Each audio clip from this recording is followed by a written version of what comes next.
মানসম্মত প্রাথমিক শিক্ষা নিশ্চিত করার লক্ষ্যে এই জাতীয় সম্মেলনের আয়োজন প্রাথমিক ও গণশিক্ষা মন্ত্রণালয়ের। শিক্ষার মানোন্নয়নে প্রাক প্রাথমিক শিক্ষাকে গুরুত্ব দেয়া সহ কিছু সুপারিশ তুলে ধরেন শিক্ষক অভিভাবকরা।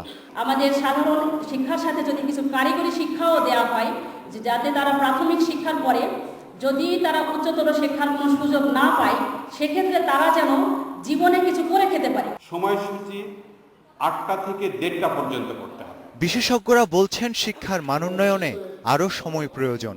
এক্ষেত্রে সুশাসন নিশ্চিত করাও গুরুত্বপূর্ণ বলে মনে করেন তারা। Dependency on education planning should be away from donors.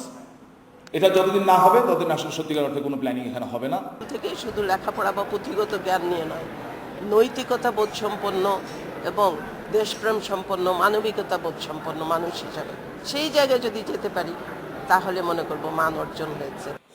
প্রাথমিক স্তরের শিক্ষা ব্যবস্থায় জড়িতদের আরও আন্তরিক হয়ে কাজ করার আহ্বান জানান মন্ত্রী।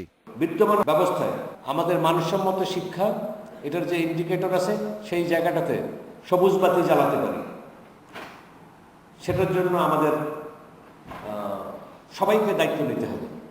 শিক্ষকদের জন্য ৪৪ ধরনের প্রশিক্ষণের ব্যবস্থা করার পাশাপাশি সরকারের নানা কর্মসূচির কথাও সম্মেলনে তুলে ধরেন প্রাথমিক ও গণশিক্ষা মন্ত্রী।